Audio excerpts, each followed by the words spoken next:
Hello and how are you? Hey friends, welcome to the Shen Show. I am your host, Shenandoah Briscoe, coming to you from right here in St. Charles, Missouri. My hair is a mess. It's a frightful mess, but that's quite all right. Anyway, today is Thursday, July the 2nd, 2020, and I got a happy birthday shout out going out to Laura Elhart. So, without further ado, Laura, here comes a birthday song for you. I said, hey, Laura, I heard it's your birthday today. So happy birthday, I must say. You know you turned 1 more year older today, so happy birthday to you, I say. Say, Laura Elhart, hey, I heard it's your birthday today. So happy birthday to you, I say. Oh, hey, I heard it's your birthday today. So happy birthday, I must say. You know you're 1 more year older today, so happy birthday to you, I say. And many more. You cha cha cha cha cha. Wake up. Facebook pay. Scratch that. Facebook poke shout out to Amanda Sue, Cap Little. Go to sleep. That's right. Facebook post shout out to Amanda Sue Little.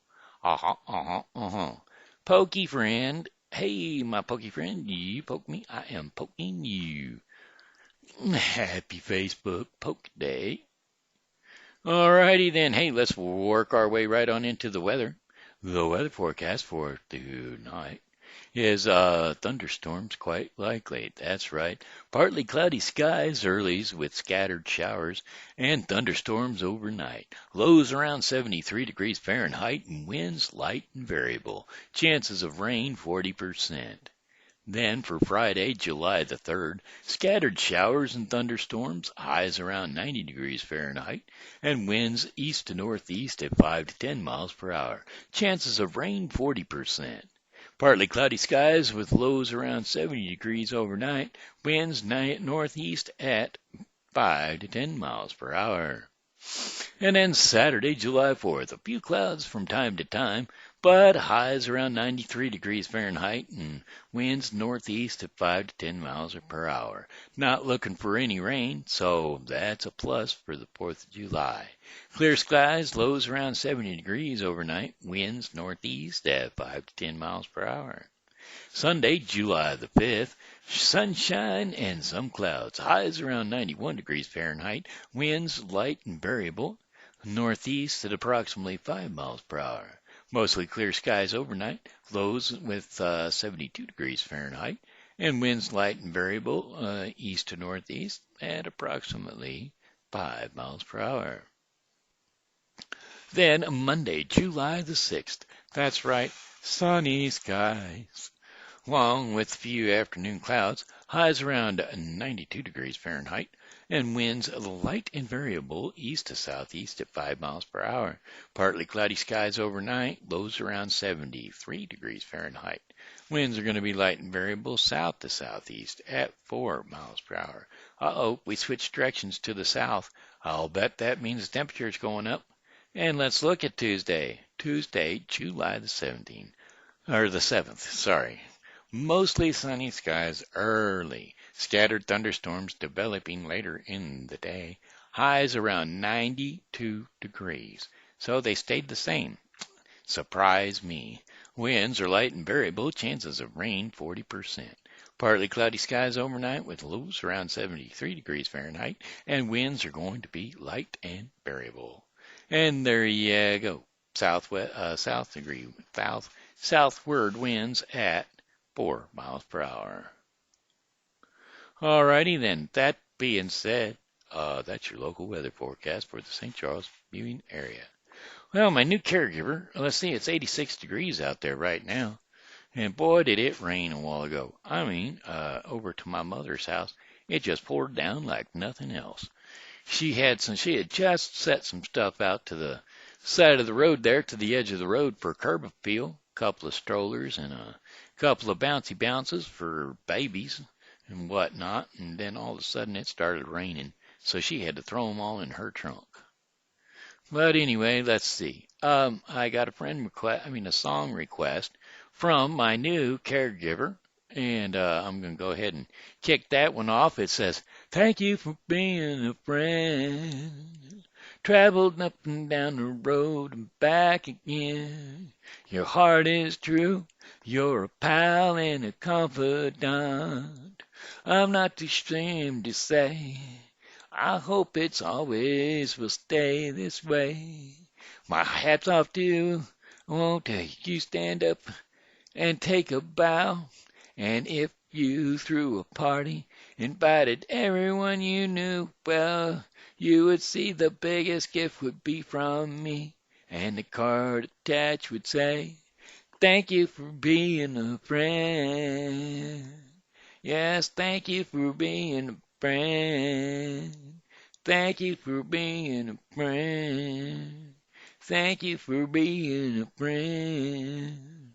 If it's a car you lack, I'd surely buy you a Cadillac. Whatever you need, any time of the day or night. I'm not ashamed to say, I hope it always will stay this way. My hat is off. Won't you stand up and take a bow? And when we both get older, with our walking canes and gray hair, have no fear, even though it's harder to hear, I will stand here close and say, thank you for being a friend. I want to thank you. Thank you for being a friend. I want to thank you.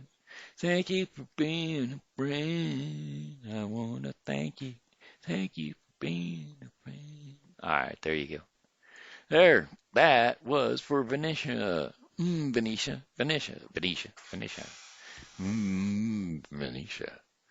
That's for you. All right, all right. How do you do? Do. Okie dokie, my friend. Let's see what's going on next. Where are we going from there? From there, we're going to go to the story hour. That's right, it's story time. And today's story is going to be right out of the Library's Book of Congress. And today we're going to be telling a fairy tale from the Brothers Grimm. Yes, this is for my grandchildren, and so they get to hear a horrible, scary story. That's right. Okay, that's Whitesnake. Is Whitesnake going to be long enough? Or is Whitesnake going to be too long? Whitesnake will be just fine. The White Snake. Here we go. A long time ago, there lived a king whose wisdom was celebrated far and wide. Nothing was unknown to him, and news of the most secret transactions seemed to reach him through the air. Now he had one very old habit. Every day at dinner, when the courtiers had withdrawn, and he was quite alone, a trusted servant had to bring in another dish. It was always covered, and even the servant did not know what it contained, nor any of one else. The king, for the king never uncovered it until he was alone. This had gone on for a long time, when one day the servant who carried the dish was overcome by his curiosity, and took the dish to his own room. And when he had carefully locked the door, he took the dish cover off and saw a white snake lying on the dish. At the sight of it, he could not resist testing it. So he cut a piece off and put it into his mouth. Hardly had he tasted it, however, when he heard a wonderful whispering of delectable voices. He went to the window and listened, and he noted that the whispers came from the sparrows outside. They were chattering away, and telling each other all kinds of things that they had heard in the woods and fields. Eating the snake had given him the power of understanding the language of birds and animals. Now it happened on this day that the queen lost her most precious ring, and suspicion fell upon the trusted servant, who went about everywhere. The king sent for him, and threatened that if it was not found by the next day, he would be sent to prison. In vain he protested his innocence. He was not believed. In his grief and anxiety, he went down into the courtyard and wondered how he should get out of his difficulty.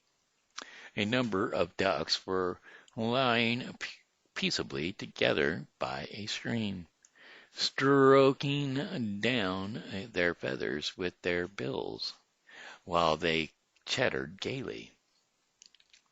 The servants stood still to listen to them, and they were telling each other of things, their morning's walks and experiences. Then one of them said somewhat fretfully, "I have something lying here, heavy on my stomach. In my haste I swallowed the queen's ring this morning."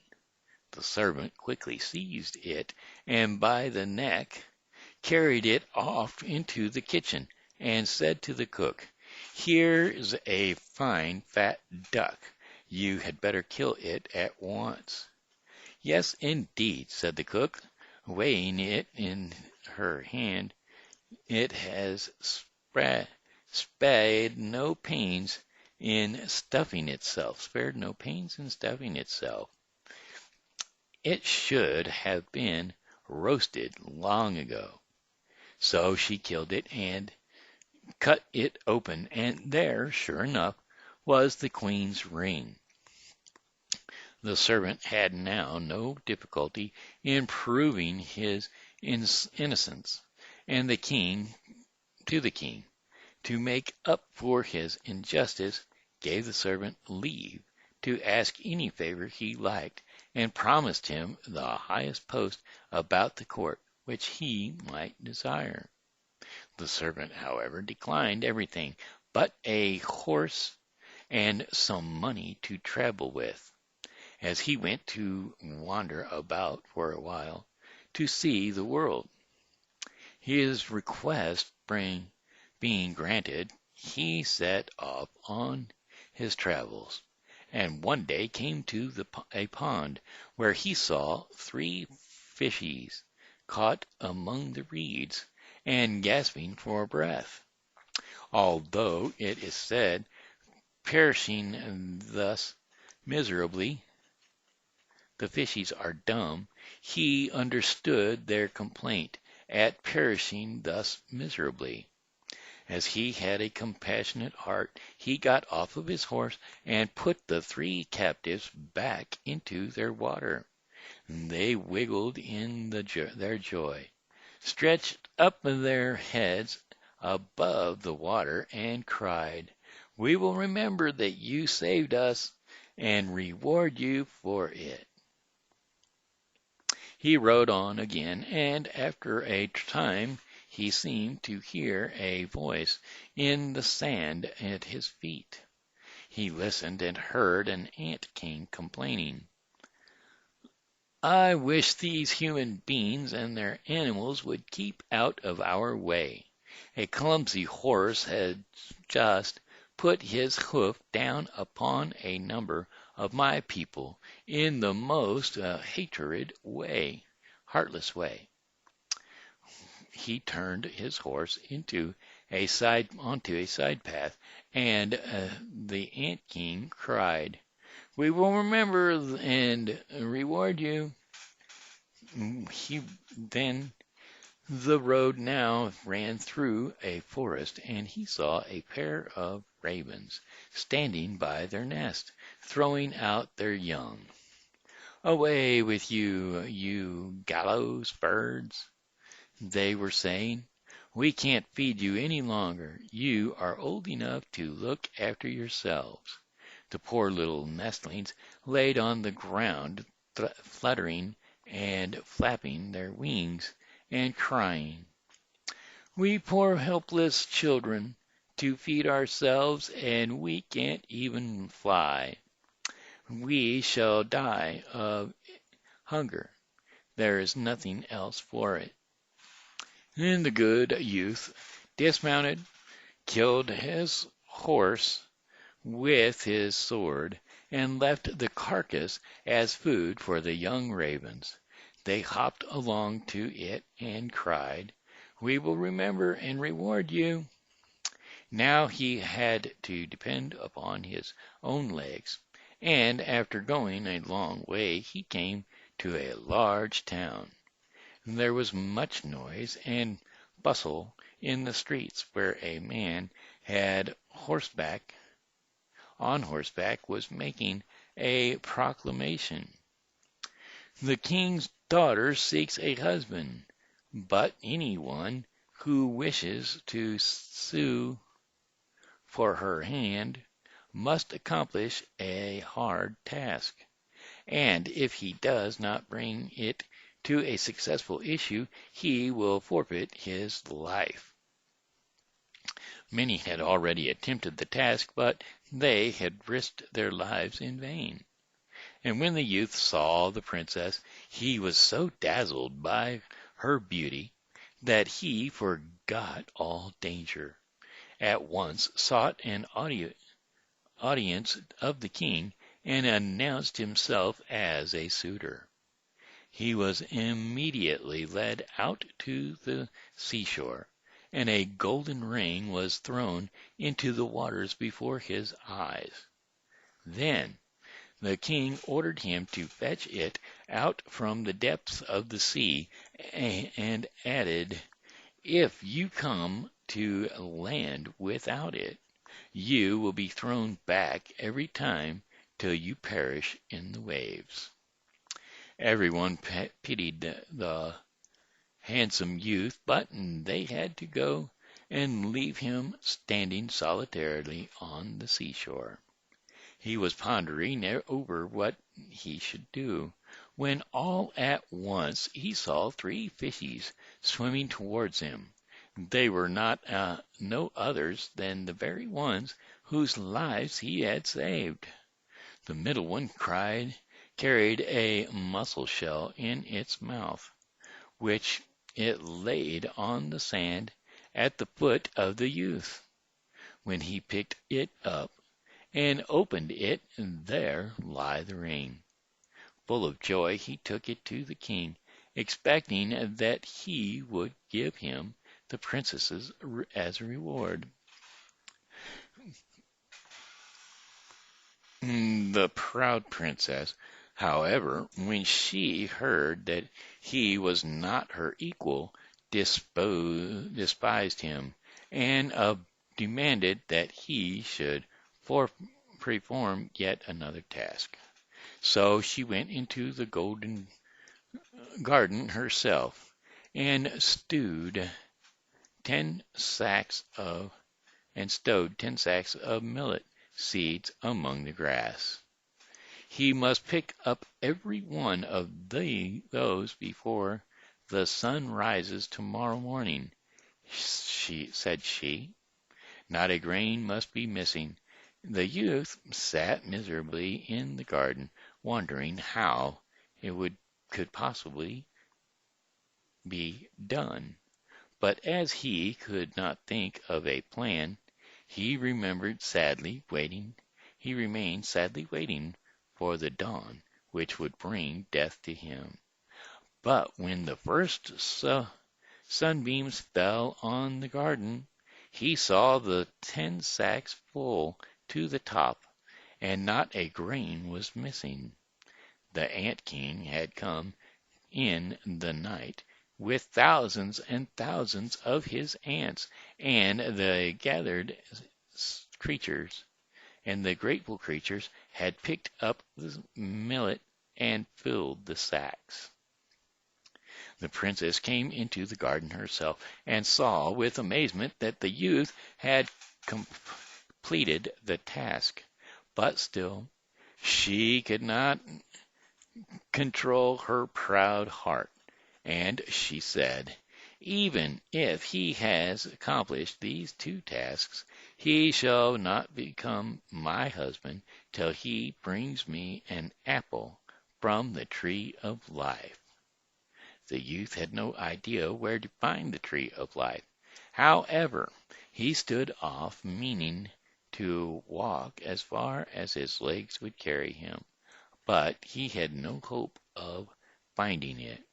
When he had traveled through the 3 kingdoms, he was one night passing through a green forest, and he lay down under a tree to sleep. He heard a rustling among the branches, and a golden apple fell into his hands. At the same time 3 ravens flew down and perched on his knee and said, "We are the young ravens you saved from death when we grew big, and heard that you were looking for the golden apple. We flew across the sea to the ends of the world, where the tree of life stands, and brought you the apple." The youth, delighted, started on his homeward journey, and took the golden apple to the beautiful princess, who had now no further excuse to offer. They divided the apple of life and ate it together, and then her heart was filled with love for him, and they lived happily ever after to the great age. And there you have it, the white snake. Alrighty, hey, that there was a good one, I think. Nobody died, at least. Alrighty, that does it for the story time. Thank you, kids. I hope you enjoyed it. Looks like it's about time for our portion of the program called Our Daily Bread. Our Daily Bread is sponsored for you today by The Bible with Briscoe 2020. Yes, The Bible with Briscoe 2020 is a daily reading of the Bible to be completed within 1 year. Today's reading verses are going to be Job 22 through 24 and Acts 11. So remember, tune in to The Bible with Briscoe 2020. Alrighty, let's see, the Daily Bread. Today's devotion on the Daily Bread is Talking Bananas. Talking bananas. Well, bananas are a fruit and they don't talk. But I do know many fruits that do. Never give up. Be the reason someone smiles. You're amazing. It isn't where you come from, it's where you're going that counts. Some school children in Virginia Beach, Virginia, found these messages and more written on bananas in their lunchroom. Cafeteria manager Stacy Truman took the time to write the encouraging notes on the fruit, with each kid which the kids dubbed Talking Bananas. There you go. Wasn't supposed to read that because it's a conflict of copyright issues, but hey, today we did. Acts 11:19 through 26 is going to be our scripture for today, so here we go. Now, those who had been scattered by the persecution that broke out when Stephen was killed traveled as far as Phoenicia, Cyprus, and Antioch, spreading the word only among Jews. Some of them, however, men from Cyprus and Cyrene, went to Antioch and began to speak to the Greeks also, telling them the good news about the Lord Jesus. The Lord's hand was with them, and a great number of people believed and turned to the Lord. Now news of this reached the church in Jerusalem, and they sent Barnabas to Antioch. When he arrived and saw what the grace of grace of God had done, he was glad and encouraged them all to remain true to the Lord with all their hearts. He was a good man, full of the Holy Spirit and faith, and great numbers of people were brought to the Lord. Then Barnabas went to Tarsus to look for Saul, and when he found him, he brought him to Antioch. So for a whole year Barnabas and Saul met with the church and taught great numbers of peoples. The disciples were called Christians first at Antioch. And there you have it. That there was Acts 11:19 through 26. Okay, there we go. That there was a daily bread portion of the Shen Show, and it was brought to us by the Bible with Frisco. The Bible with Frisco is a daily reading of the Bible to be completed within 1 year. That's the Bible with Frisco 2020. Alrighty, folks. Let's see how much time do we got left on the Shen Show. Yeah, it's about 26 minutes. We got enough time for one song at least. What song will it be? I'm so happy to see you again. Bow, bow, bow. I'm so happy to see you, my friend. Bow, bow, bow. Tracking Barnabas.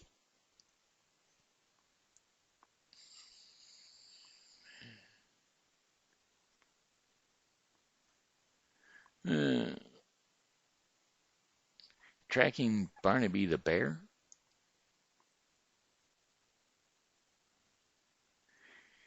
CB's Barnaby Bear, CB's BBC. Clips from Barnaby Bear.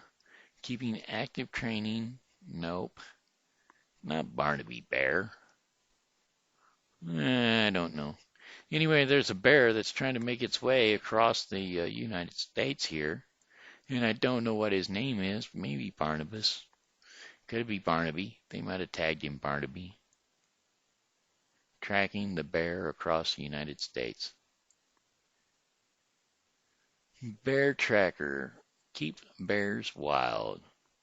Project Brown Bear. Tracking U.S. National Parks. Bear Tracker. Display data transmitted via satellite from the bear team's state-of-the-art GPS bear collars, making it available to you remotely, exploring the lives of these.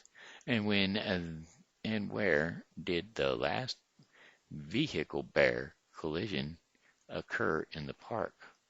Okay, anyway, that's beside the point. It's got nothing to do with it. Anyway, there was a bear that's trying to make its way across the United States from a couple of states. And anyway, he was tracked right here into St. Charles County. Today, they saw him up Highway 94 there, somewhere near the river. So, if you see a brown bear or black bear, I don't even know what kind of bear it is for sure. Well, don't harm it or shoot it or anything because he's very docile. He's just trying to stick by the river, apparently to keep food near him so that he can go ahead and make his way on over to the state that he's looking for. And that was in the out by the Mississippi River. So he's crossed back and forth the Mississippi a couple of times, just making sure that he's working his way in the right direction. So maybe he's headed for Arkansas. I'm not sure exactly. I don't remember. But that's what I heard. He's working his way across the United States to get somewhere. And I'll find out more about it so I can have bear reports. That's right. I want to have bear reports. Anyway, let's see. Let's do the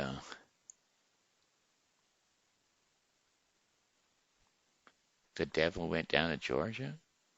How about the The Yellow Rose of Texas? Hmm.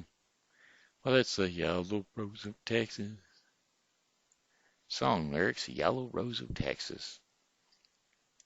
I was singing it the other day for a friend of mine. There's a yellow rose in Texas that I'm gonna see. No other solid knows her. Oh, no soldiers, only me. She cried so when I left her. I'd like to broke my heart. And if I ever find her, oh, we will never more will we part. She's the sweetest rose of color the soldiers ever knew. Her eyes are bright and as diamonds, they sparkle like the dew. Oh, you may talk about your dearest May and sing of roses we, but the yellow rose of Texas beats all the bells of Tennessee. Well, the Rio Grande is flowing and the starry skies are bright. She walks along the river in the quiet summer night. She thinks if I remember when we parted a long ago, I promised to come back again and not to leave her so. She's the sweetest rose of color the soldier ever knew. Her eyes are bright as diamonds and sparkle in the dew. You may then talk about your dearest May, or and sing about Rosalie, but the yellow rose of Texas beats the bells of Tennessee. All my feet are torn and bloody, and my heart is full of woe. I'm going back to Georgia to find my Uncle Joe. You may talk about the Beauregard and song and sang a Billy Lee, Bobby Lee, but the gallant hood of Texas, he played hell in Tennessee. She's sweetest rose of color the soldier ever knew. Her eyes are bright as diamonds, and they sparkle like a doo-doo. And you may sing of your darling dearest May, and sing of Rosalie, but the yellow rose of Texas beats the bells of Tennessee. Oh, but the yellow rose of Texas beats the bells of Tennessee. All right, my friends, that looks like the end. Looks like the end of the Shen Show for today. And so I've got one more song for you, and that would be, oh, well, goodbye, my friends, it's time to go. Ah, I said goodbye, my friends, it's time to go. Oh, I hate to leave you, but I really must go. So, goodbye, my friends, goodbye. This here's been Shenandoah Briscoe saying hello and how are you? Thanks for tuning in to the Shen Show, and as always, you know, God loves you, and so do I, so be blessed. And come back and see me tomorrow because, well, hey, I'll be here, and I hope that you are too.